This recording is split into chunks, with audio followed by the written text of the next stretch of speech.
Hi friends. Anitha ఒంటరిగా కూర్చొని ఉంది. అనిత తన మనసులో నాకు స్నేహితులు తక్కువ, ఒంటరిగా ఉండటం చాలా కష్టం అని బాధపడుతూ ఉంటుంది. నిజమైన స్నేహం, శక్తి, సంపద, స్వేచ్ఛ నా జీవితంలో ఎప్పుడు వస్తాయో అని అనుకుంటూ ఉంటుంది. అనిత తన ఫోన్లో డిజిటల్ మహిళా కమ్యూనిటీ గురించి తెలుసుకుంటుంది.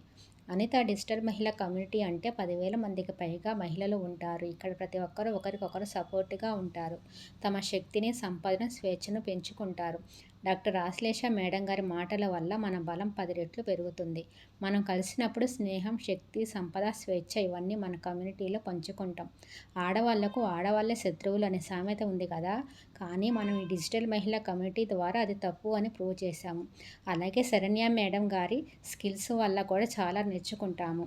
అనిత ఇప్పుడు ఒంటరిగా లేదు. ఆమె వెనుక 10,000 మంది మహిళల మద్దతు ఉంది. తను డిజిటల్ మహిళలో చేరిన తర్వాత తన జీవితంలో కొత్త వెలుగు వచ్చింది. మీరు కూడా డాక్టర్ ఆశ్లేష మేడం గారి మార్గదర్శకత్వంలో మైత్రి మహోత్సవం 2025లో భాగం అవ్వండి. స్నేహం, శక్తి, సంపద, స్వేచ్ఛను కలిసి సెలబ్రేట్ చేసుకుందాం.